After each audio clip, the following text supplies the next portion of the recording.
क्या पाकिस्तान में दहशतगर्दी के खात्मे के लिए मार्शल लॉ लगने वाला है? ये वो सवाल है जो आज हर जगह गर्दिश कर रहा है। हालिया महीनों में पाकिस्तान में दहशतगर्द हमले शिद्दत इख्तियार कर चुके हैं। क्वेटा, पेशावर और बलोचिस्तान के मुख्तलिफ इलाकों में ऐसे हमले हुए जिन्होंने पूरे मुल्क को हिलाकर रख दिया है। ट्रेन हाईजैकिंग, सिक्योरिटी फोर्सेस पर खुदकुश हमले और मासूम शहरियों की जानों का नुकसान। इन्हीं हालात में army chief general Syed Asim Munir ने कौमी असेंबली में खिताब का फैसला किया है ताकि तमाम सियासी जमातों को मुत्तहिद करके दहशत गर्दों के खिलाफ एक मुश्तरका हिकमत ए अमली बनाई जा सके। लेकिन क्या वाकई ऐसा मुमकिन होगा या फिर ये सिर्फ एक रस्मी कार्रवाई रह जाएगी? पाकिस्तान के हालात इस वक्त किसी भी आम शहरी के लिए नाकाबिले बर्दाश्त हो चुके हैं। एक तरफ माशी बहरान है, महंगाई आसमानों को छू रही है, और दूसरी तरफ मुल्क में बदअमनी का ऐसा आलम है कि कोई शख्स भी खुद को महफूज नहीं समझता। ऐसे में क्या आर्मी चीफ का खिताब कुछ फर्क डाल पाएगा? कहने को तो ये इजलास बहुत अहम है, लेकिन असल सवाल ये है कि क्या तमाम सियासी जमातें इसमें शिरकत करेंगी? तहरीक-ए-तहफ़्फ़ुज़-ए-पाकिस्तान, जिसमें पीटीआई और दीगर कई पार्टियां शामिल हैं, ने 2 टूक ऐलान कर दिया है कि वो इस इजलास में शिरकत नहीं करेंगे। उनके मुताबिक ये हुकूमत सिर्फ अपनी ताकत बचाने के लिए फ़ौज के साथ मिलकर दहशतगर्दी के खिलाफ बयानियां बना रही है, लेकिन असल में उनके पास कोई पॉलिसी नहीं है। उनके इनकार का मतलब ये होगा कि आर्मी चीफ सिर्फ हुकूमत से खिताब करेंगे, जिससे दुनिया को ये तासुर जाएगा कि पाकिस्तान अंदरूनी तौर पर तकसीम का शिकार है और यहाँ के लीडर एक पेज पर नहीं है।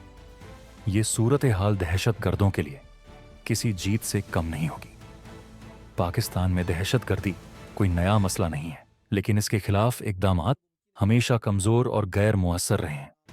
जब तक हुकूमत, फ़ौज और अवाम एक साथ खड़े नहीं होंगे, तब तक इस अफरीत का खात्मा मुमकिन नहीं होगा।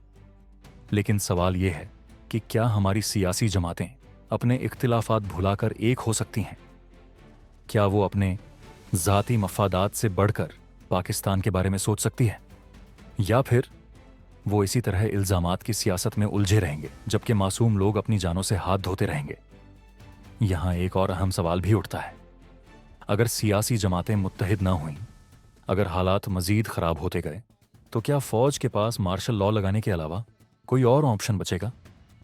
पाकिस्तान की तारीख देखें तो पता चलता है कि मार्शल लॉ कोई नया तजुर्बा नहीं है, लेकिन क्या इससे मसाइल का मुस्तकिल हल निकलेगा? अगर एक बार फिर फ़ौज ने यही रास्ता अपनाया तो क्या वो पाकिस्तान को इन बहरानों से निकाल पाएगी?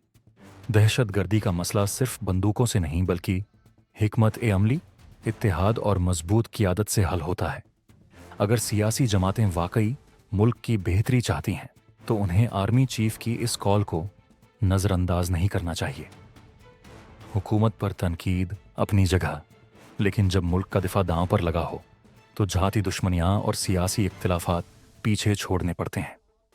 अगर आज पाकिस्तान के सियासतदान एक न हुए तो कल न जाने कितनों के जनाजे उठेंगे, न जाने कितने मासूम बच्चे यतीम होंगे, न जाने कितनी माएँ अपने बेटों को खो बैठेंगी। ये वक्त बहस मुबाहसे का नहीं, ये वक्त फैसले लेने का है। पाकिस्तान को बचाने के लिए सबको एक होना होगा, वरना दुश्मन इसी तकसीम का फ़ायदा उठाकर हमें मज़ीद नुकसान पहुंचाएगा।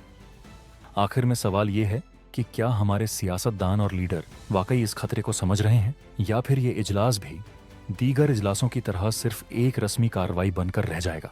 पाकिस्तान के अवाम को अब खुद फैसला करना होगा कि वो कैसा मुस्तकबिल चाहते हैं। क्या हम यूं ही तकसीम रहेंगे या मिलकर अपने मुल्क को बचाएंगे?